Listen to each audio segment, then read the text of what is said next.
And if this is your first time giving your mind a little love, I have a few goodies for you. First, don't forget to subscribe so you never miss an episode. And second, sign up for the Morning Mind Love. Think of it like a weekday oracle from your highest self to help you start each day with a positive focus.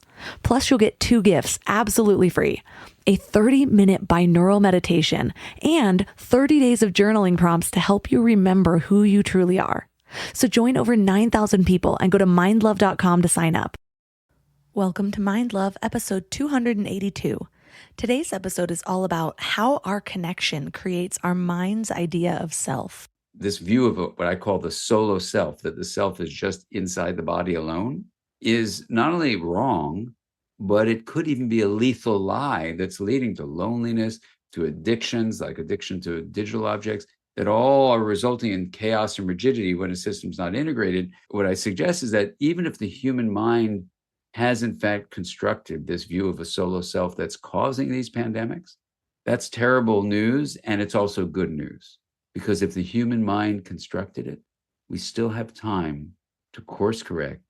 And our human mind collectively with these conversations can actually identify the problem. And just like a person limping through life with a splinter, we can take their sock off, look under the sock, look at the sole of their feet, and remove the splinter that's giving them pain and giving them this trouble walking. I think the splinter of modern culture is the view of the solo self. Turn up your frequency with Mind Love. Bite-sized brain hacks for seekers, dreamers, and doers. It's time to give your mind a little love with your host, Melissa Monti.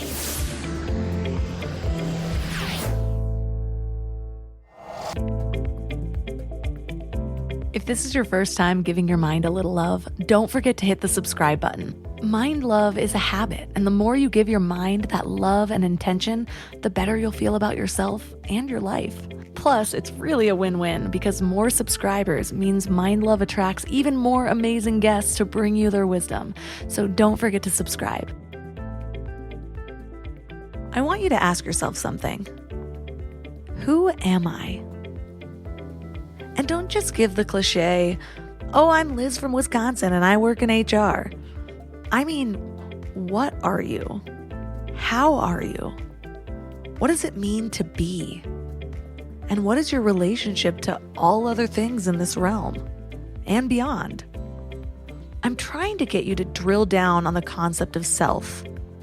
By intellectual standards, self is a central aspect of human consciousness, and it can be described as the subjective experience of being an individual with a unique identity.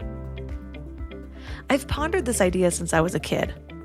Does everyone else experience self the same way I do? Is everyone as lonely as I am? Do people think the same way? Hear the same voices in their heads the same way? See colors the same way? Is anyone else even real, or did I just make them all up? I honestly still wonder that last one. But I've noticed that most people tend to view the idea of self as unchanging and fixed. Yeah, we might change our habits and our behaviors, and even the way we talk to ourselves. But overall, there's still this voice of resistance. There's still the higher version that sometimes comes out ahead. That essence is still the same. Or so we think. Because here's the thing. Research suggests that this idea of self is actually a dynamic and constantly evolving construct. Having a baby has really helped me understand this on a deeper level. Newborn babies have no idea that they're even separate people, or maybe even that they are a person. From my understanding, those first few months are more of an experience, sensing and merging with their environments. And as we age, we start to understand ourselves in different ways. Actually, in really different ways, depending on if we're still in childhood, adolescence, or adulthood. All shaped by our connection to the world around us. And it all happens without us even perceiving much of a change. But is this natural evolution of self the best thing for us, or even true? Or are we just concretizing an illusion of separateness and getting further from the oneness that was meant for us? Well, that's what we're talking about today. Our guest is Dr. Dan Siegel. He's a clinical professor of psychiatry at the UCLA School of Medicine and the founding co-director of the Mindful Awareness Research Center at UCLA. He's also the executive director of the Mindsight Institute, and he's the author of multiple books, including personal development bestsellers like Mindsight, and one of my favorite parenting books, The Whole Brain Child, and his newest book, Intra-Connected. 3 key things we will learn are how our sense of self changes throughout human development, what causes a mismatch between our inner sense of identity and our inner sense of belonging, and how to use the wheel of awareness practice to open yourself to access the wisdom of connection and systems intelligence in your life. When you're growing a business, most people think the hardest part is getting clients or making money. But I think it's finding people who actually care about the work as much as you do. And I've been there. I've posted a job, got 100 applications, and maybe 3 of them actually read the job description. And it's kind of soul crushing when you're trying to build something that actually matters. When it comes to hiring, Indeed is all you need. Stop struggling to get your job posts seen by other job sites. Indeed's sponsored jobs help you stand out and hire fast. With sponsored jobs, your post jumps to the top of the page for your relevant candidates so that you can reach the people you want faster. And it makes a huge difference. According to Indeed data, sponsored jobs posted directly on Indeed have 45% more applications than non-sponsored jobs. One of the things I love about Indeed is that it just makes hiring so fast because you're reaching people who actually are looking for work, not just casually browsing. Plus, with Indeed sponsored jobs, there's no monthly subscriptions, no long-term contracts, and you only pay for results. And guess how fast it is? In the minute I've been talking to you, 23 hires were made on Indeed, according to Indeed data worldwide. There's no need to wait any longer. Speed up your hiring right now with Indeed. And listeners of the show will get a $75 sponsored job credit to get your jobs more visibility at Indeed.com/mindlove. Just go to Indeed.com/mindlove right now and support the show by saying you heard about Indeed on this podcast. Indeed.com/mindlove. Terms and conditions apply. Hiring? Indeed is all you need. I used to be one of those people who had grand plans for a big healthy meal every Sunday night, and I'd make these elaborate meal plans, buy all the ingredients, and then Wednesday would roll around and I'd be staring at that wilted spinach, ordering takeout again. Shopping, planning, and cooking food really can be simple and stress-free, and that's why I love Hungry Root. Hungry Root takes stress out of mealtime by filling your cart with personalized picks and planning your week of meals, getting smarter with every order. With over 15,000 recipes to choose from each week, many ready in just 15 minutes or less, it's so perfect for those nights when you have no energy left. What I love most is their smart cart technology. It actually learns what I like and what I will actually cook. So no more buying ingredients for recipes that I'll never make. Everything that shows up, I actually use. They screen out over 200 additives, including high fructose corn syrup and artificial sweeteners, only high quality meat and seafood with no hormones or antibiotics, and they carry brands like Vital Farms and Ithaca Hummus that I already trust. The time I've gotten back has been incredible. Instead of spending Sunday meal planning, I'm doing things that actually matter to me. Take advantage of this exclusive offer. For a limited time, get 40% off your first box, plus get a free item in every box for life.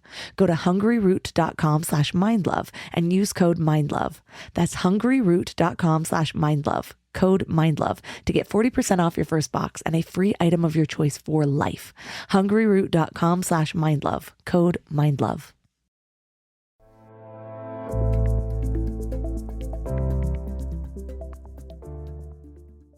And now let's welcome Dan Siegel to the show. Thanks for having me, Melissa. Great to be here. So I have been a fan of yours for quite a while now, and I'm curious, what has inspired your latest work on the idea of transforming our experiences from disconnection to connection? You know, so many layers have inspired it. One is just working with so many people as a therapist who are feeling some deep anxiety, some feeling that something's not right, and trying to understand the deep processes that may be underlying that, certainly from their own attachment experiences, but in the larger culture. Another has been just as an educator, really seeing how, whether it's in kids in schools or adolescents, or looking at how we are actually educating ourselves as a human family, that something seems to be not quite right in business as usual. And so I went on a search to try to understand how these might fit together. And then as a scientist, wanting to apply this field I work in, interpersonal neurobiology, which is basically bringing all the different ways of knowing, initially all the different sciences, and then indigenous teachings, contemplative teachings, together to say what might be going on right now that our human family has gone in a certain direction that in indigenous teachings and contemplative teachings is not consistent with what they see reality as being. But in science, we've kind of reduced things to small parts. But what would happen if you looked at the larger way those parts of things actually fit together as a systems? So systems are a way of looking at things coming together. And we can talk about system science, but that's also the science view.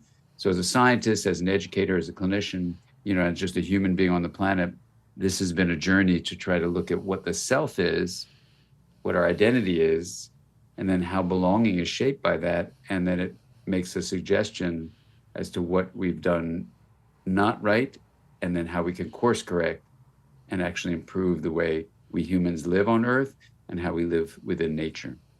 I was sharing before we started recording how I keep getting such similar messages in different voices and in different ways of explaining it recently. And in my mind, that tells me that maybe it's a collective drive to figure this out, especially after what's gone on in the last couple of years.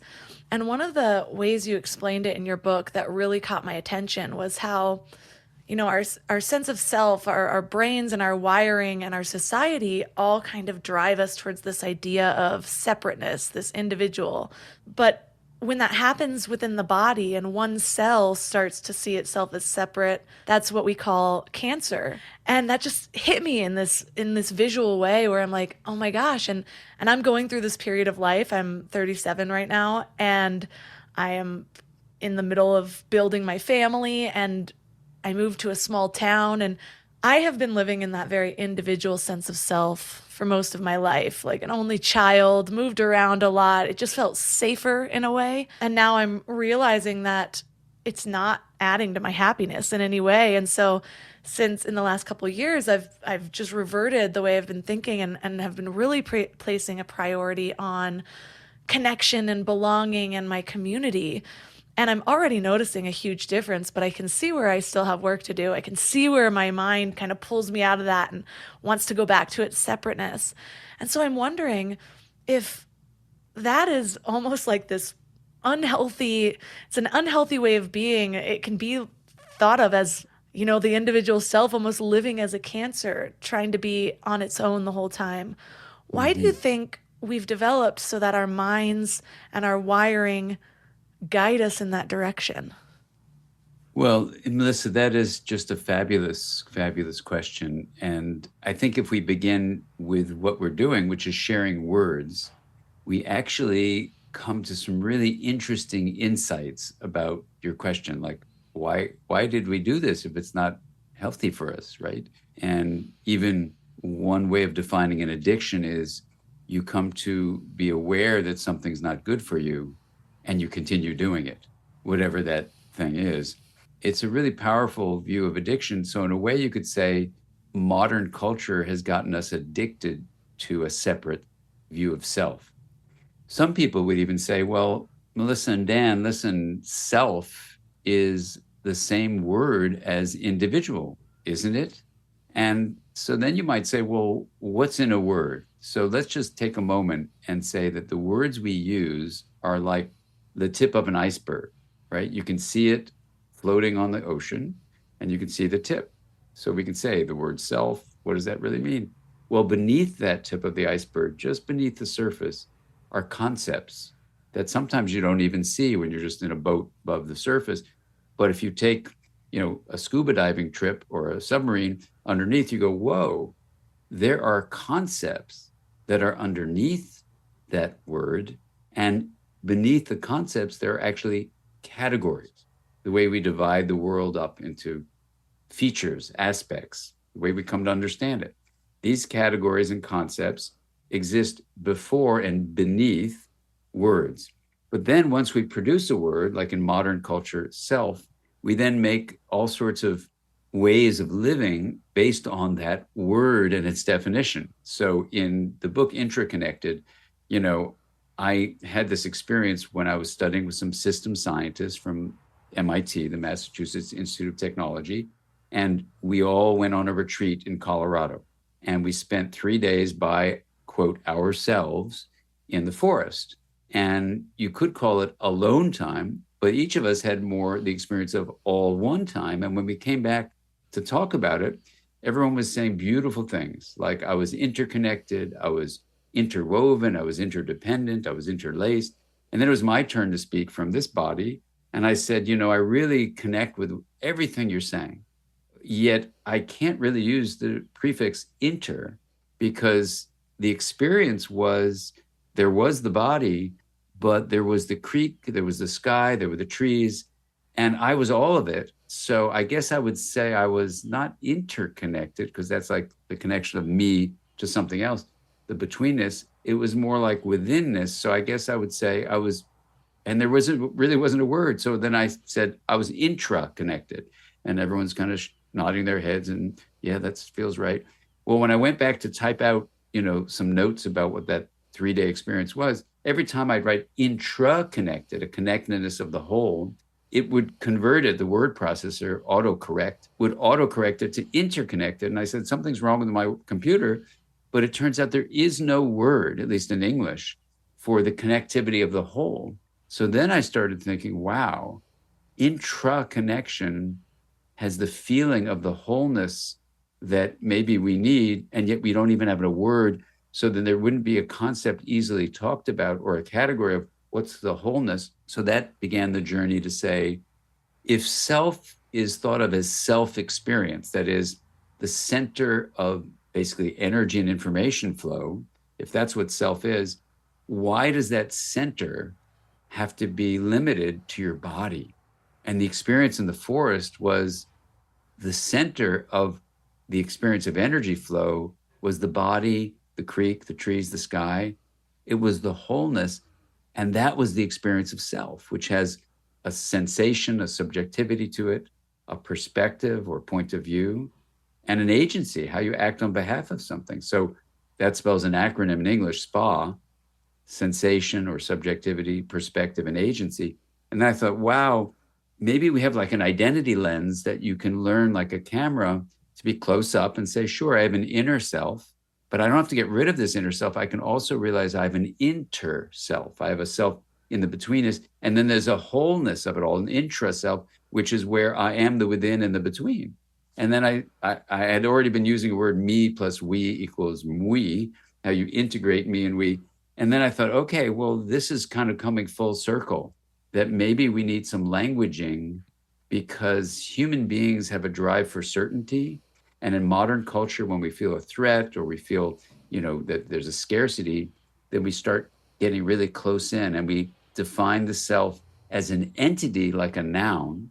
And the entity view of self-experience has the illusion of certainty so we can have predictability, right? And that has trying to give us a feeling of safety in the world. So it's understandable. So to answer your question, all of that is underneath, I think, why we have a drive in modern culture to say the self is separate, because it gives us this, what the Rashid quote, this artist named Rashid in the Brooklyn Public Library, it says, having discovered the flimsy fantasy of certainty, I decided to wander. Well, this flimsy fantasy, I think, is what we do when we try to make identity an entity so we can have certainty. That's an illusion. That's a drive that's understandable, but it's really creating a false definition of who we are. We are much more than just the inner self. We're also our relationships, and we are the wholeness of connections within humanity and connections with all of nature.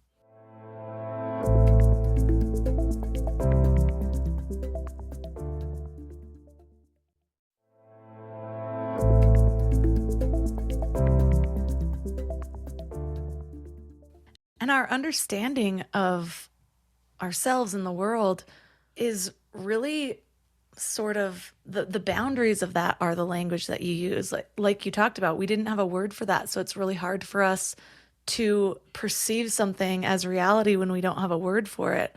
I remember learning how people with less opportunities for education tend to be more volatile, or they basically fit their experience into the emotions that they actually have words for. So they'll, like, instead of experiencing melancholy, they just go straight to anger because they know what being mad is like, or depressed, or whatever. And so I always found that interesting, along with, I remember learning something about, I forget which culture. They don't actually have a word for the color pink like we do. It's light red.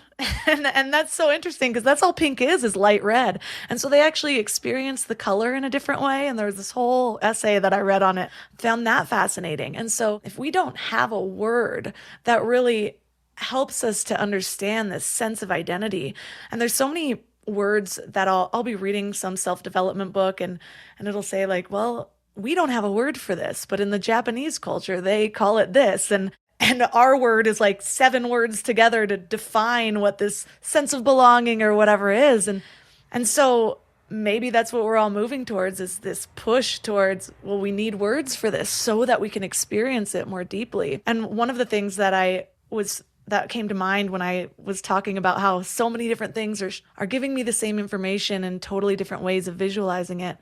Have you ever read or looked into The Headless Way by Douglas Harding? The Headless Way, no. It's this, Douglas Harding was a philosopher and a spiritualist from hundreds of years ago, and he went down this path called the Headless Way, and it's kind of difficult to understand at first, but he basically was saying that his awareness opens up when he experiences life as having no head.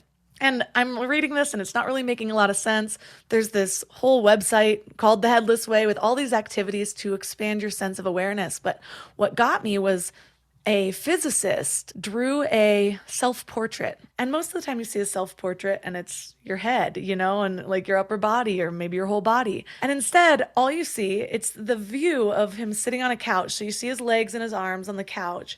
But then it's the rest of the room. And he calls that the self-portrait. And there's something about that clicked for me, where he was saying, no, what I am includes my entire sense of awareness. And when I drop the idea that I have this head and I'm confined to the skin, then everything that I'm experiencing changes my sense of self, and I can evolve as I move through life because life is moving through me. And he has all these activities to help you see this in a different way. But that brings me back to what you're saying in really expanding this sense of self, expanding beyond the boundaries of skin, to see that who we are isn't just the I am that we've always perceived ourselves to be, but it's a part of the whole.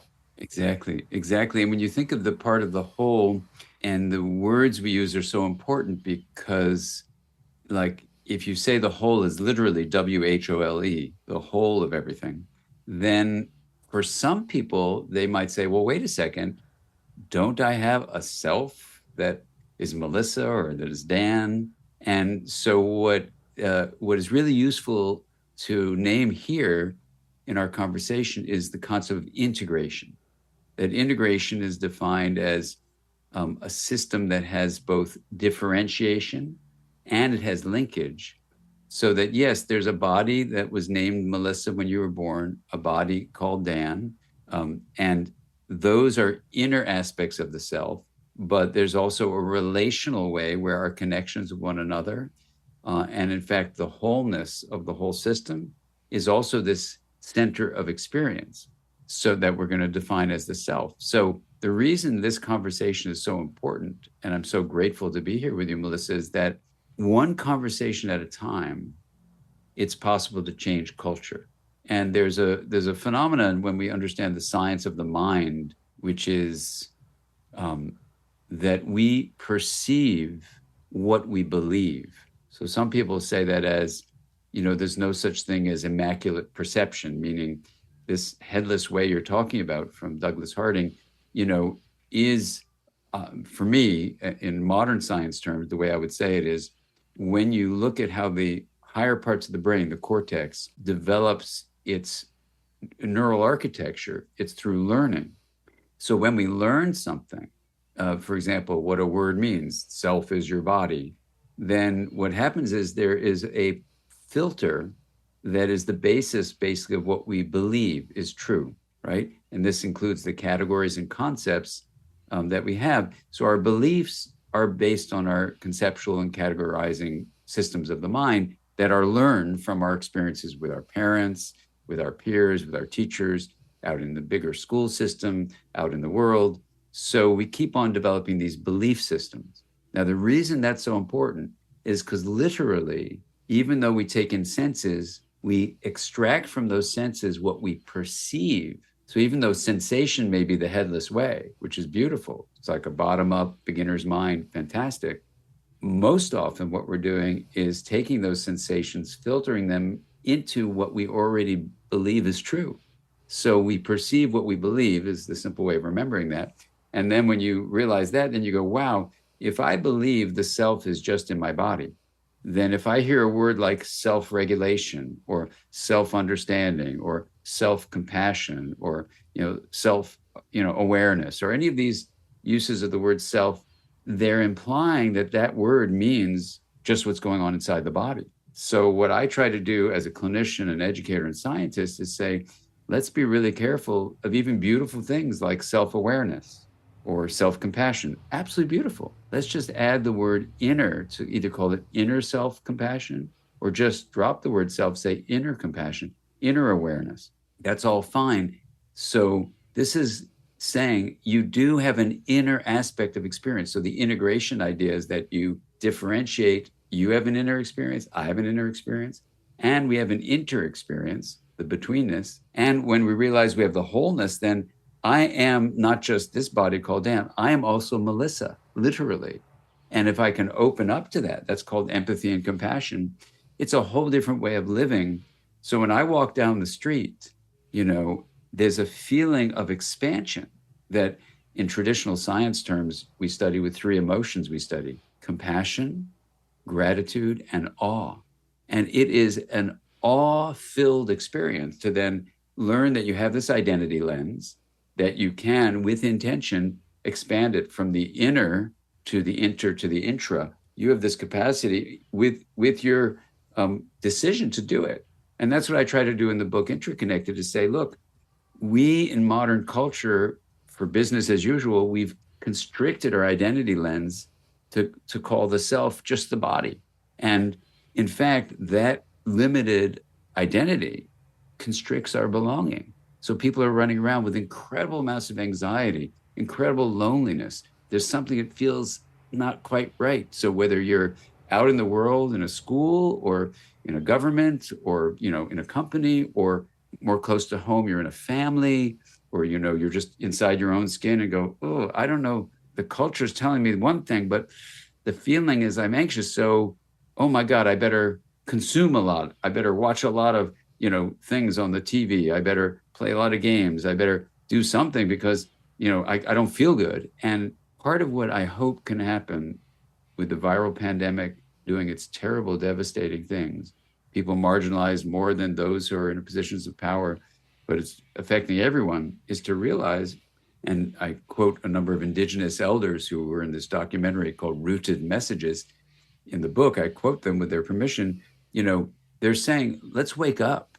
The viral pandemic has made us very aware that we are all connected to one another. And in fact, not just the viral pandemic, but you can say that this view of what I call the solo self, that the self is just inside the body alone, is not only wrong, but it could even be a lethal lie that's leading to racism and social injustice, to misinformation and polarization, to loneliness, to addictions, like addiction to digital objects, and even to the climate crisis we're in, that all are resulting in chaos and rigidity when a system's not integrated.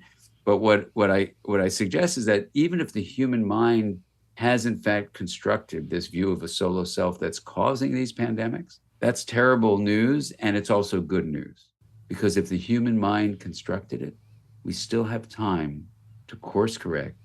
And our human mind collectively with these conversations can actually identify the problem. And just like a person limping through life with a splinter, we can take their sock off, look under the sock, look at the sole of their feet, and remove the splinter that's giving them pain and giving them this trouble walking, I think the splinter of modern culture is the view of the solo self. And we have time to remove that splinter and actually live a different way. One thing that comes to mind for me is I always go back and forth with, okay, well, do we have this natural tendency to destroy ourselves? Or is this by design? And maybe it's because many of the people with the most power have such a sense of solo self that they create systems and processes in a way, and I say systems lightly, not in the way that you say it, but like the systemic issues that basically create us all, like our education system, our like there's so many things that we all can identify that need deep, deep changes. And it seems like we know it all, but it's hard to ever get there. But I like what you said about kind of expanding our awareness to how you said, like in this moment, you're experiencing yourself as, or you are Melissa because we are together at this moment. That's one thing that they talk about in the headless way. It's like, well, right now I see your head. I don't see mine. So I have yours, and Mhm. and also reframing things as inner versus just ourself, because one of the big steps I took toward my self-growth was actually, you explained it really precisely on how you feel uncomfortable. Like you just feel this discomfort. So you have this need to numb. It was basically my entire 20s. And even now, like there's times where I'm like, okay, well, what am I doing? Why am I doing this thing I don't even want to be doing that I know is not for my best self? What else was I feeling? Can I go back to that? Can I sit in it? Can I experience the discomfort? Can I ask what's underneath it? And that's opened me up to so much because you're right. Like I experience a sense of self just below the surface, below the skin. And feel these sensations and think, well, like I'm just uncomfortable here. Maybe I need to go home or whatever it is. But instead, it's like, oh, interesting. This is the energy that I experience in this group of people. Or this is the energy that I experience in this part of the world or in this room. What's in this for me? And instead of running from it, kind of looking at it as with curiosity and seeing what can open up there. And maybe with that mindset, it's not discomfort. It's just that it's unfamiliar. And that's why it felt uncomfortable. And so Yeah. I've sort of been playing with that and reading books on being an empath and whether people resonate with that word or not. To me, it's just this idea that we're always sensing energies, some of us more than others, whether we're wired that way, whether we've had experiences that have opened up that for us or closed it off for us, whatever it is that leads some of us to be very sensitive to other emotions. It can be uncomfortable, like I said, because it's unfamiliar. But what happens? How do we evolve? How do we understand each other better if we're just willing to open up that lens, like you say, and be willing to experience it? Because I feel like that's the only way that we can really develop that empathy. Yeah. Well, it's really beautiful, Melissa, what you're saying. What emerges as you're saying it is the distinction between nouns and verbs.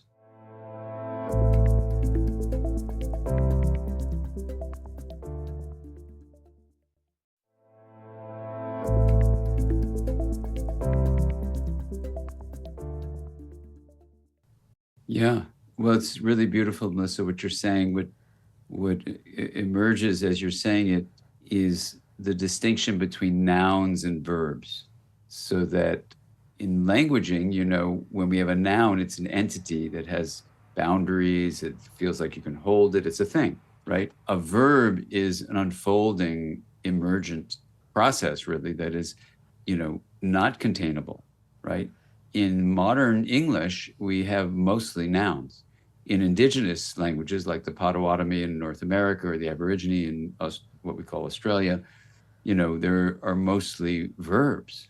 So given what we said before about the tip of the iceberg, if you start speaking with each other as nouns, and you certainly name the self as a noun, an entity, then, as we're discussing this, it gives the illusion, the impression of certainty. So unfortunately, then, if you start living with this view of self as noun, there's something very uncomfortable because it's actually not only a noun, it's really more a verb, but that discomfort gets you to do more drive. You have more of a drive for certainty, right? To have something be contained, something that's predictable, something that then feels safe. So in that drive for certainty, you get kind of empowerment. You get a feeling like, okay, if this entity called Melissa or this entity called Dan can act in a certain way, then I know what the bottom line is of everything. And when you start living like that, it's, some people call this a hedonic treadmill, because you're running faster, and the faster you run, the more discomfort you feel. So then you feel like, well, I know the rule. Myself is an entity. Entities need things. Let me consume things, whether it's food or objects or money or power or whatever. So let me get these things. The more I accumulate this stuff, the less I feel good. So that means I need more stuff. So it goes on and on and on. So breaking that cycle is the process of moving from a noun-like view of self to verb. And in the unfolding of verb-like energy flow, as you mentioned, you get to start understanding there are things called emergent properties of systems that are, basically have certain features to them, that the interaction of those elements, of these processes, gives rise to something. But you don't control it. You let emergence happen. You don't own it. You don't control it. You can't always predict it. So you drop into a very different space of mind where you go, I am going to let life happen. And in a practice that we do called the Wheel of Awareness at our institute, and I was able to do this before the viral pandemic with 50,000 people in person. When they drop into the center of this wheel, which is a metaphor for awareness, and let themselves distinguish the awareness in the hub of the wheel from the rim, they drop from being a noun-like experience often on the rim to a verb-like emergence in the hub, and everything starts to change. And people start talking about things that, as a scientist, I never would have predicted. They start talking about feeling connected to everything and everyone, start talking about love, start talking about feeling at home, feeling a peace they've never known before, a joy. And, it's one thing if one or two people had the experience, but when I did it with 50,000 people, and the percentage of them who took the microphone shared a similar experience, it was like, wow. So every morning I do the Wheel of Awareness, for example. I wake up in a body. I say, okay, it's morning. I'm doing my Wheel of Awareness practice. And when I get to bending this spoke of attention that you're moving around the rim into the hub, there's this joyful emergence comes out in different ways that feels timeless. It feels connected. And then the verb-like reality of who we are starts to really become very clear in awareness. Now, I always say to people, like if we're at a workshop, for example, you are both a noun and a verb, so that, you've experienced the Wheel of Awareness, you've experienced this timeless sense of love and connection that's beautiful. Now the workshop is ending. You're going to get on your bicycle or get in your car. When you leave the workshop, you're going to come to something that you know is a traffic light. A red light will be there. Take your noun-like body, take your noun-like foot, press on that noun-like brakes, and stop that noun-like car, because you will become one with everything in the intersection if you're just like realizing it's all one thing.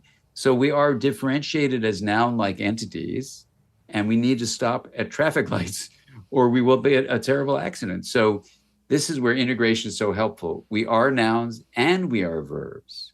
We're kind of close up in the inner bodily experience, and we're the whole shebang, and when you embrace this integration, and if people are listening to us and wondering, how can I do that? Try the Wheel of Awareness practice out, and you don't have to listen to Melissa and me. You can experience it for yourself. And when people do, and in the back of the book, I talk about the wheel and other things that you can do. When they do, it relieves them of something that feels really false. That flimsy fantasy of certainty is embedded in thinking you're only a noun. So the solo self, that's this lethal lie, is the view that the self is only a noun-like entity. You do have a body. You do have an inner experience. Stop at the traffic light. And at the same time, you're also this timeless, interconnected being. And this is where verb and noun are very helpful in us speaking with each other about this. I remember in like third grade having to make an ecosystem, and I think we made it in like Coke bottles or something, but you look at it and you just think of it, it's like, oh, that's the whole, it's the ecosystem. Whereas we're this sense of self that we might be the little plant or the moisture or whatever, where we're only identifying with one, but it's easy to look at something else that we're holding and seeing that as a whole. But it's like if you zoom into the inside of the body, our anatomy is so complex. And we have all these cells that all have these things, but they don't survive without each other. Just like even if we look at our sense of self, we don't survive without everything else. The trees make the oxygen. That's what we're breathing in. We have to drink water. We have to eat food. We have to belong. Like know the science of loneliness and how that affects our health and our lifespans. We die off if we're isolated. And so it's funny that we can look at other things. We can look at an ant farm and it's just the ant farm. We're rarely zooming in on the individual ants.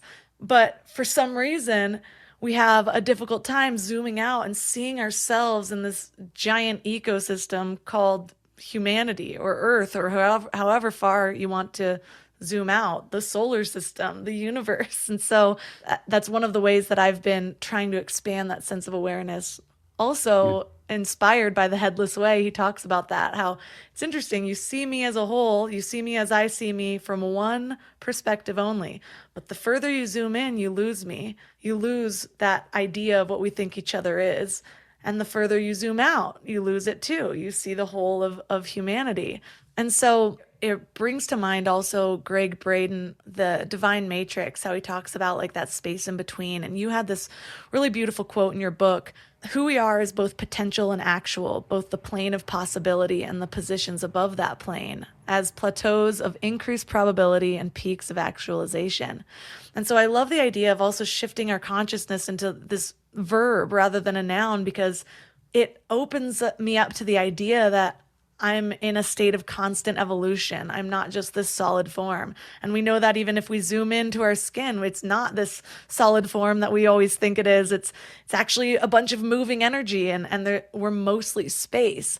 And so if we remember that, I don't know, it just opens up so many things, like this new, that was actually one of the main teaching points that brought me back to the idea of God, honestly. I was raised religious and didn't really identify with that as I grew into adulthood. And then for a long time, through trauma, through just life experience, my rebellious 20s, I remember just being like, there is no God. There's nothing, like how can there be?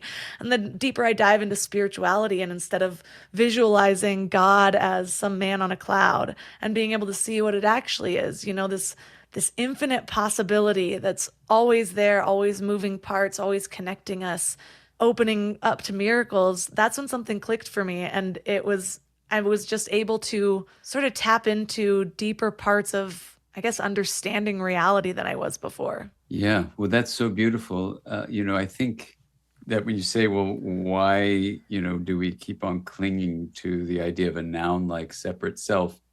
Part of it is that you get some illusion that you can control it. And so you think if you can control it, then you're going to be safe and certain, because you're in charge. So, I used to teach with a dear friend named John O'Donohue, who was an Irish Catholic priest, who was also an Irish mystic and a philosopher and a poet. And when John and I would teach together, people were kind of surprised because, his background and my background is very different. But what we found was this incredibly exciting common ground. John was a spiritual teacher. He was very religious. I'm trained as a scientist, and I'm a clinician and educator.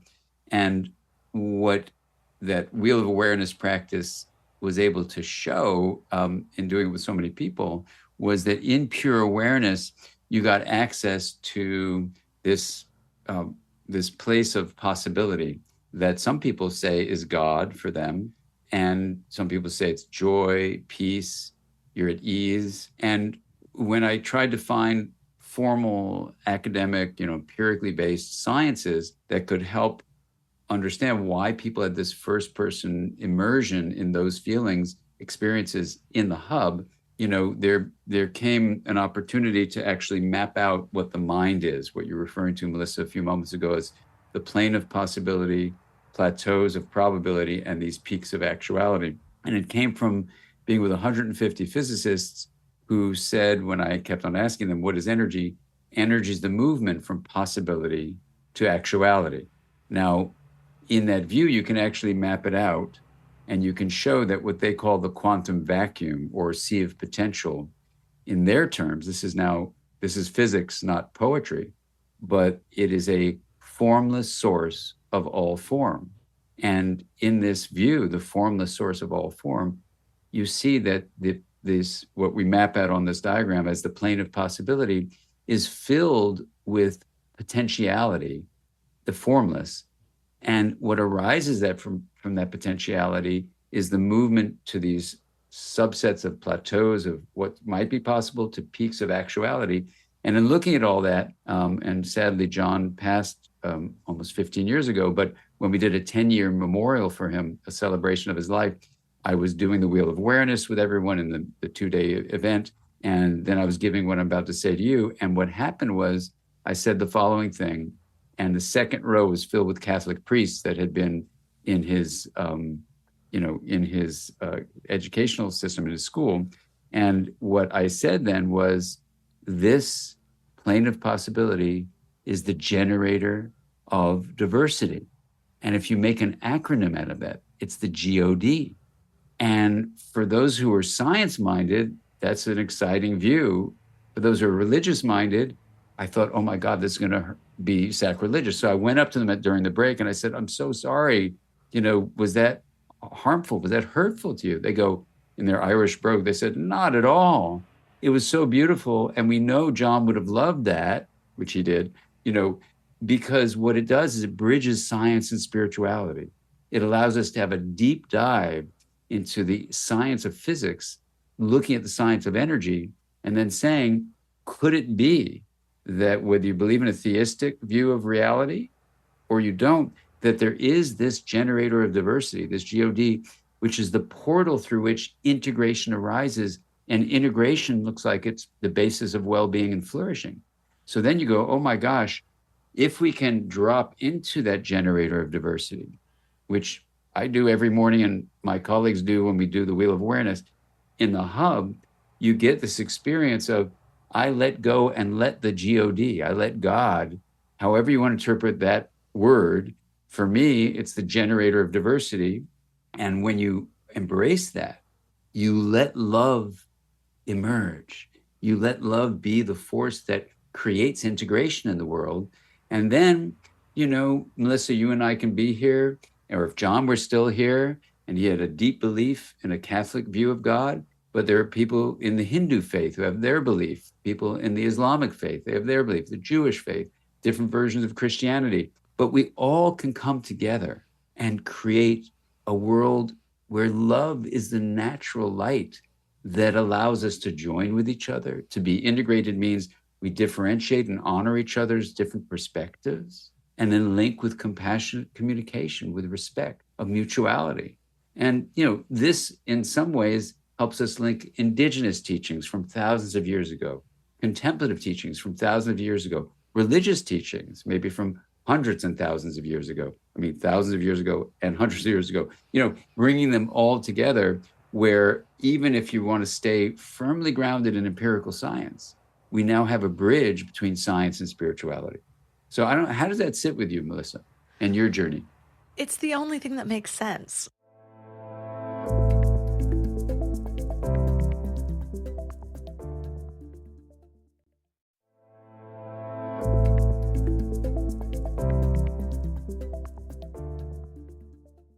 We now have a bridge between science and spirituality. So I don't know, how does that sit with you, Melissa, and your journey? It's the only thing that makes sense, honestly. I remember in my 20s, when I was in the deep belief of no God, I remember saying to a college roommate, the only way I'll ever believe in God is if science starts to prove it.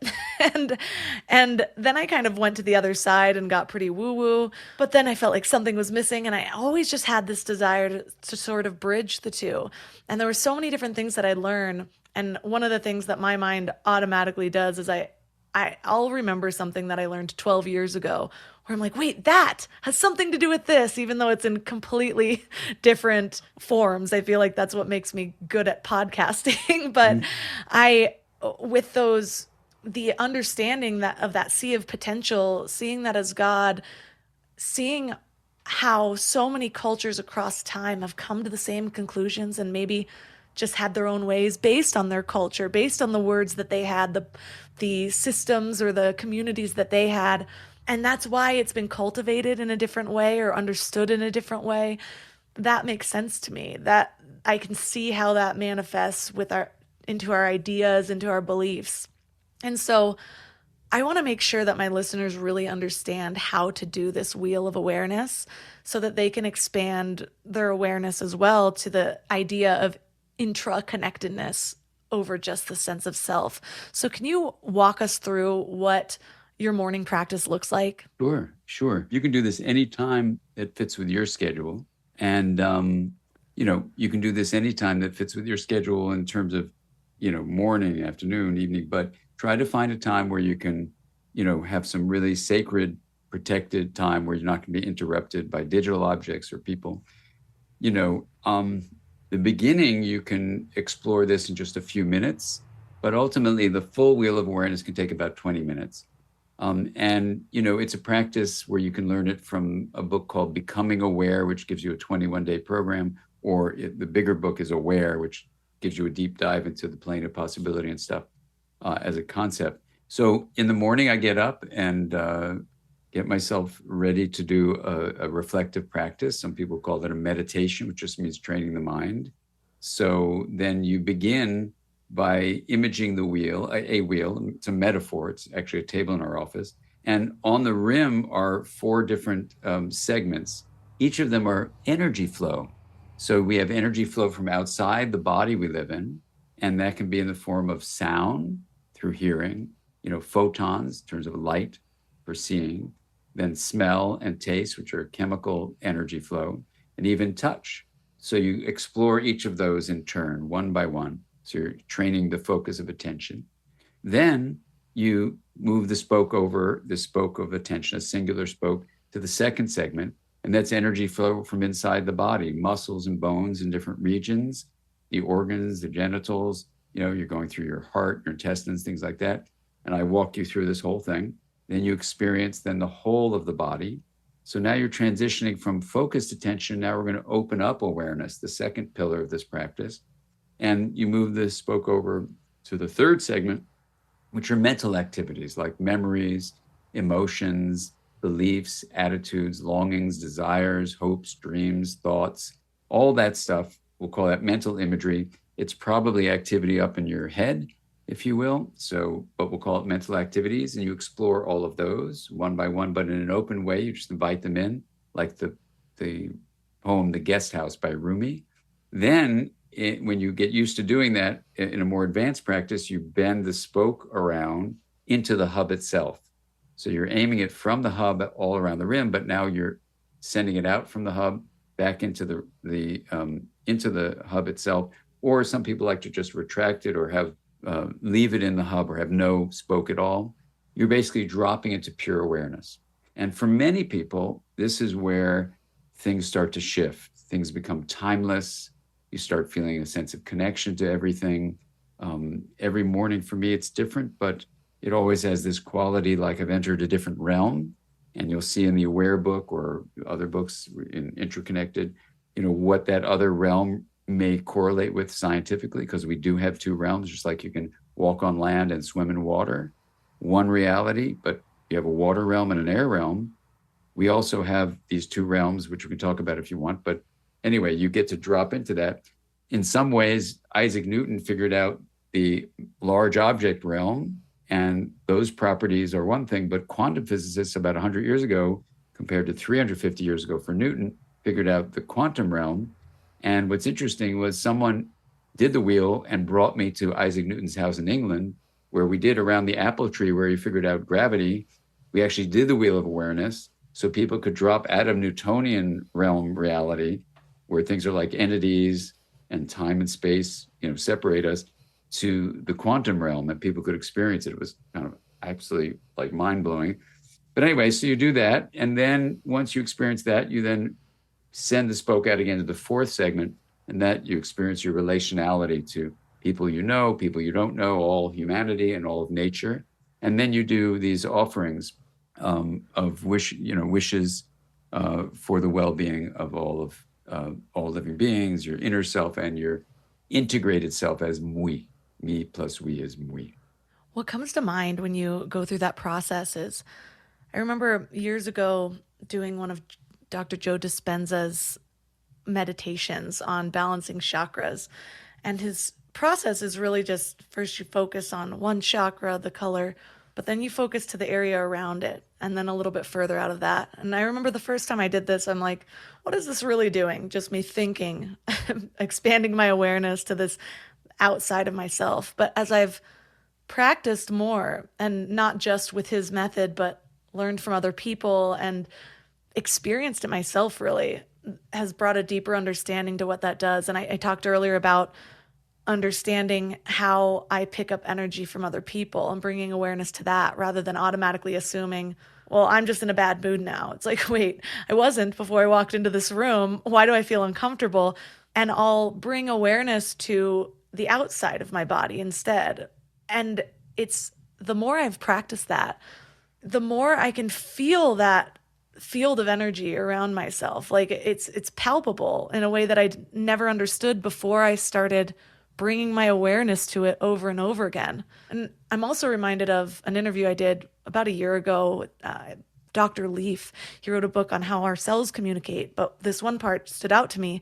He brought up this study that just gazing at a tree for a period of time causes the cells inside our body to harmonize in ways to where we can begin healing ourselves just by staring at this tree. And that reminds me of, okay, well, what you're doing there is you're bringing your awareness to the intraconnectedness, if I'm using your word correctly, but of your reality between you and that tree.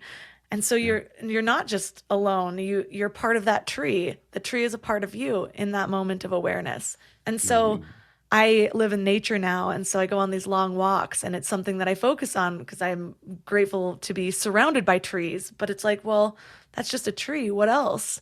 What else does bringing my attention to expand within me, expand beyond me, open me up to, heal inside me, cause me to reconstruct my cells? Like, it's just the deeper you go, even just in the science of it, spirituality aside, it opens up to these possibilities that I feel like spirituality has been talking about for thousands of years. So I do feel that there's such a, you can just feel palpable shifts. It's not just this mind activity. It's this whole form and formless, I suppose, activity of just bringing your awareness to something that you're not used to bringing your awareness to, because we live inside these bodies, and most of us, not even in our bodies. In my 20s, I had no mind-body awareness. I was just in my head the whole time, wondering why I felt depressed or anxious. And it's like, well, all I'm doing is giving more power to the one narrative that is constantly running my reality. And it's just the thoughts.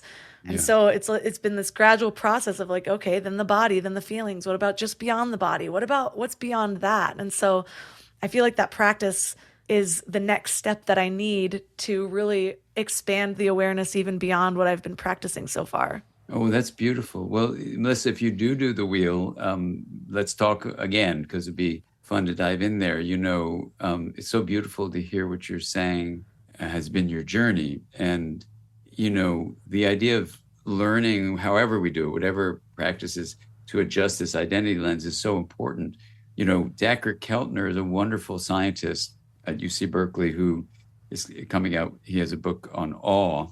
And awe, compassion, and gratitude used to be called traditionally, self-transcendent emotions. And I said to Dacher, that is making a reaffirmation that self is only in your body and you're transcending that. Can we change the name? He said, well, what would you change it to? I said, self-expanding emotions. So that when you're looking at that tree, as Dr. Leaf said, or when you're in a forest or going in nature, you do have awe, gratitude, and a feeling of compassion. And that's what the research that Keltner and others have shown for awe. But it is, I think, a moment in our human family to look at that as self-expanding, to see the forest as yourself, so that the spa of sensation is you feel the forest. That's the S. P, perspective. You take the point of view of the forest, the trees. 3, agency. You act on behalf of the forest. So this isn't just an intellectual understanding that we're trying to come to, Melissa and I and you all listening. This is actually a matter of life and death, that whether you're looking at racism and social injustice or the climate catastrophe, humans have excessively differentiated themselves. Making the self separate is killing us. And we have the time to make a difference. Because if you then see the awe and gratitude and compassion as self-expanding, think about together with what amazing human beings we are, how we can join and realize this me in a body, we in the relationality of everything, we can actually make a big difference in protecting forests, in protecting humanity, of realizing we have time to make this world a kinder, more love-filled place. So that, one time I did the Wheel of Awareness practice for a parliament. One of the parliamentarians, in the break came to me and said, I can't share what happened in the hub. I said, what happened? And he just started crying. He said, I've never felt so connected to everyone and everything. I've never felt so full of love. And I paused, he paused, we were waiting. I said, so you didn't want to share that? He goes, oh, no. And he pointed to his parliamentarian colleagues. He said, they would think I was weak if I talked about love. So I said to him, after a bit of a pause, I said, so let me ask you a question. If when you're making federal law, when you're making national rules, national policies, do you leave love out of the reasoning? And his eyes got really big. And then he ran over to his colleagues, and I don't know what he said, but we can only hope that with a direct experience, like the Wheel of Awareness or other practices give you, that you realize love is not a sign of weakness, it's a sign of strength. And it's really the portal through which this integration arises, so that you can let love happen. And then when you do that, you get in touch with the God, the generator of diversity, however you want to interpret that. And then we want to really support one another, this idea that we are a me, we are a we. And, when the audio engineer was doing the audio recording of the book, Intraconnected, he started shifting his sense of self, and he wasn't doing the engineering. So I had to go in the other room. I said, what's going on? He says, I don't know. I'm just listening to your words. And it's like expanding me. I said, okay, well, here's what the book is about. So let's just give you an overview. Now but we need somebody to do the audio engineering, in your body. You got to do this in these mound-like entities. So, to me, the Interconnected book is an invitation for people to go deep within their inner self, learn to have an identity lens, use things like stories and, science and indigenous and contemplative teachings, practice something like the Wheel of Awareness, whatever you do, to say, okay, as a human family, we can do this. This is absolutely doable. The big question is, will we do it? Because we can. And this just gives us one pathway to understand what the journey needs to be. And what I always remind myself is that for me, the biggest motivators, inspirations, I should say, for change have been watching other people model it first. And so there's times that I can get in my mind of like, well, I feel like I'm the only one doing this work. How are we going to spread this to the whole world? And I don't think many people realize just the power of, or the effect that your own personal work has on everybody that witnesses it. When they see the change within you, when they see the change within the way you move about the world. And one of the things for me in the last month, I have, like I said, I've been getting these messages. So thank you, by the way, for being a part of my guidance in sort of, I guess I could call it my field of possibilities, the field of awareness, entering it into it and kind of adding to that, because I do this podcast and I reach a lot of people, but my experience of it is often just sort of broadcasting, recording by myself. I do have these beautiful moments of like, it feels like mentorship when I interview people like you, but I've been asking myself, well, how do I expand this? And one of my goals for 2023 is to turn Mind Love into a nonprofit, because I feel like I'm able to reach the people I wouldn't be able to otherwise, maybe be able to give resources that would otherwise be paid. And so I'm really excited about that. And I'm also really excited for people to actually try this field of awareness, to try to expand their consciousness, to see what it's like, because I've had these glimpses of opening myself up to that, of experiencing that place of peace, especially in meditation or plant medicine journeys I've done, or even just in community, in those like high vibrational spaces of love where you can just feel the love around you, and bringing awareness to that and thinking like, oh my gosh, this is what life is about. And so for listeners that are interested in learning more about you, I've gone through your whole book, and it just really drills this down to just a deeper understanding, because you actually go through all of the stages of life, from in the womb to emergence and toddlerhood and adolescence and travel even, and then the choices that we make. And so it helps you to see why we've sort of formed our minds in this specific way, but then also gives hope and the choices that we can make to expand our awareness beyond that, so that we're constantly drilling that in, so that it isn't just a glimpse. It becomes more of the way that we move about the world. So for listeners that are interested in learning more about you and finding your book, where's the best place for them to connect? Well, you can connect through our school, the Mindsight Institute. So that's mindsiteinstitute.com, or Dr. Dan Siegel, DrDansIegel.com. And, you can get the book anywhere where books are sold. And I would love to hear from you, because this is a conversation as a human family that we can each cultivate. We have the capacity for pervasive leadership, which means every individual is capable of actually making a difference, and you matter more than you think. So taking this in and really feeling it and experiencing it, and then having the words to be able to articulate it, gives the fullness to what this journey can be.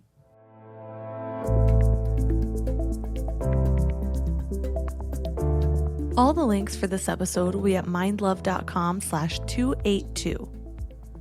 Your challenge for this week is to practice the wheel of awareness. I find this is a really good amalgamation of a lot of different practices that I've learned. Most notably, meditations from the research of Joe Dispenza. So I've been really loving this practice lately. And for members, I've created an adapted wheel of awareness meditation for you in your members Nook. So log in to get that. If you're not a member yet, go to mindlove.com/membership to see all of the amazing things that it has to offer. But I want you to remember, when you're doing something like the wheel of awareness, whether you join the membership or you decide to follow the instructions given in this episode, this isn't just a one-time thing to feel good, although that does tend to work. These are ways that, if practiced consistently, you actually train your brain to behave differently in times of stress, in times of chaos. You might not find yourself becoming stressed as often. You might realize that you're able to find a sense of peace sooner than you would have otherwise. These practices actually do rewire your brain. You can tell through meditations, especially specific types of meditations based on brain scans, that the matter in your brain is actually changing. So these are really, really powerful exercises, and I highly recommend that you give it a try. The adapted one that I've created is only 7 minutes long, so it's really easy to add to your daily practice, to create a morning routine around, and I want to know how you feel. So reach out to me at mindlovemelissa on Instagram. And if you loved this episode, please consider sharing it by taking a screenshot, tagging Mindlove Melissa and Mindlove Podcast. I love seeing all you guys share. I love to reshare the things that you guys share. Again, you can find information on Mindlove membership at mindlove.com/membership. And you can find all of my amazing sponsors at mindlove.com/sponsors. And that's all for today. So thanks for giving your mind a little love today, and I'll see you next week. Thanks for tuning into Your Higher Frequency with Mind Love. Head to mindlove.com for a free gift to keep your vibes up until next week.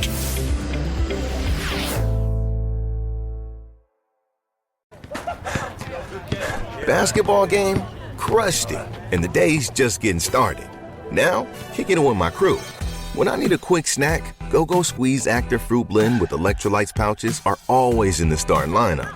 Made with real fruit and select electrolytes. And so tasty. From workouts to hangouts to whatever's next, I go with Go-Go Squeeze Active. Snag yours on your next store run. Available on Amazon.